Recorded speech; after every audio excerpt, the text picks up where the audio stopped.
questions out of that bag, right? Yeah. Explain to him about the wind bash he was about to do, which I was trying to get you to do. So this is Crow at Shockwave Magazine on ShipRocked.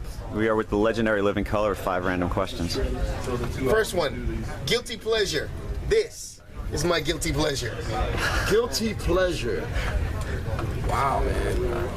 If I mentioned what my guilty pleasure was, you wouldn't be able to print this on television. It's on the internet. Don't worry about it. Even better, you know what I mean? You pay a premium for that. There's too many guilty pleasures to mention. I don't even know, man. I don't even know where to begin with that one. Okay, next question. Next question. I'll pass. First concert. My first concert was, I was about to turn 13 years old. I was playing at a pep rally at Bloomfield High School in 1970. I was terrified. I was borrowing my friend's bass because I couldn't afford one at the time. And he wasn't too happy about that. I was playing for a high school pep rally in 9th grade. And I was playing with guys who were a lot older than me, so it was kind of like I was glad to be there. I was a nice, quiet kid playing bass in front of my high school after being there for maybe 10 days. So, needless to say, it left a mark in my brain, and it also made me want to continue to play after facing all of my high school all at one time. And I succeeded. First concert I've played in. First time I sang ever in front of people was at church. I had a solo. I guess that can be considered a concert.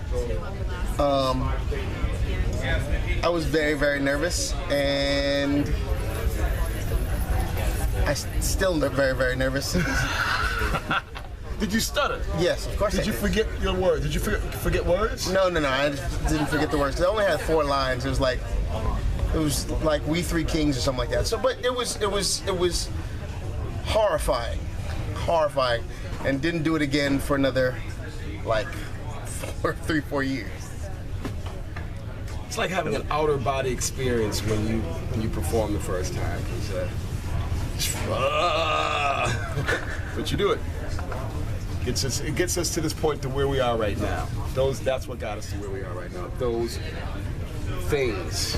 Pick a question. Pick a question. Perhaps they meant your first concert you went to. All right, what is this here? Beatles, Stones, or Led Zeppelin now? Were you asking me that? Stones.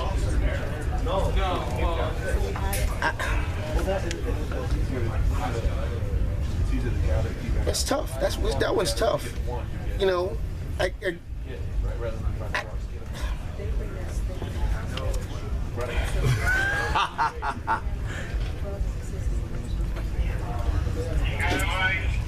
a tough one, isn't it? It's a tough one. Jackson 5. Yeah, Jackson 5. Yeah. Jackson 5. Yeah. All right. It's the B Stone Splins. There you go. Well, see, it's funny, man. You mentioned the Jackson 5. You know, I'll tell you a little quick story off subject. One of the things that got me playing is when I was in the Bahamas. My family's from the Bahamas, and I have young uncles. When I was 1969, the Jackson 5 came out. You know, blah blah blah blah. My uncle, I had a big afro. I was 12 years old, right? Mustache, premature mustache. My uncles used to tell people in the Bahamas that I was Jermaine Jackson in the Jackson 5. Why? So that they can crash nightclubs and drink for free. And they used to do that. They used to take me in front of into a hotel, which is where a lot of stuff was going on at that time.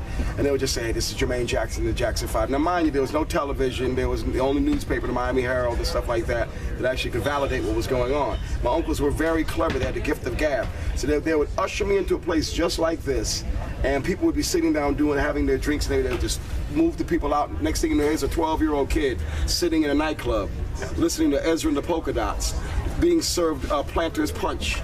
If my mom knew what I was doing, that's the guilty pleasure. So there you go. I reverse back to that. You go full circle. There you go. It goes full circle. That's why I had to take my time. You, Corey, your turn. Pick another one. You pick it. Favorite video game? Oh. It changes from week to week. He's really into the mix. Yeah, it changes from week to week.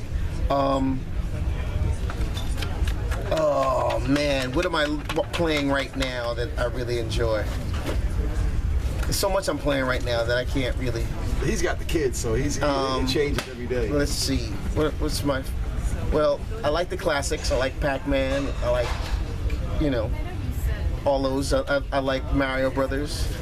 I've been really into God of War, the whole series. I think that's not only is it like it's really good animation more than it is just a video game. It's a lot of maiming and crushing and killing, and yeah, that's all good. But the artwork of that game is amazing to me. See, I'm old school, man. I mean, like, I still have Nintendo finger from playing, like, the early Nintendo game. My thumbs still have calluses from, like, years ago and stuff like that. And then what's, like, Space Invaders and stuff like that. My mind can kind of, like, handle that. But I'm more entertained by watching, like, what's that crazy one, man, that everybody, what's the main one that everybody, The Art of War or some... Which one? What's the one that just came out, everybody goes crazy when it comes out every year and stuff like that. Call of Duty. Call of Duty. Call of Duty. I don't play it. I'm more or less like watch it. They might as well have like when I go watch these kids do it. I'm just fascinated that they can operate and see everything that's going on at the same time. So I'm a spectator, more or less more than a video game player. But if I have to play, I really do show my age. I'm like, what is it, Galaga? What do you call it, Galaga? I don't know. But it's it's like if I can keep my thumbs going on it, I'm working. But once I start getting the other ones going, I'm really all thumbs. So I'm old school, man. Just Pong and stuff like that. Like real old school. But it's funny because a friend of mine, one of our engineers, gave me a bootleg, like all the old video games and stuff like that. So I have it on my computer every now and then. Remember Andy gave us all those, So I'm old school, but I love watching the newer ones. Why? Because of the graphics. And just because somebody actually sat down and put all of that together. I think that's amazing. So to me, I don't watch, I'm a spectator. I watch I watch the kids do it, and I sit down and just they laugh at me because they're like, "Here, try it." You know what I mean? I'm shooting myself before I know it, blow myself up. That's about it. All right. Time to pick something from the barrel, right? One more. Just one more. What sport would you go pro?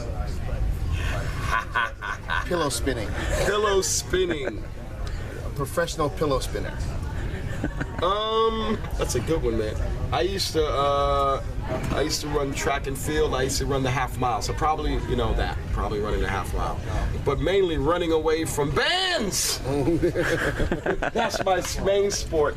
And then Corey knows because he trained me up, so we know how to run away from bands very well, right? There you go. That's a great sport, isn't it? We're doing it right now, aren't we, Corey? We're right here. We're on a ship.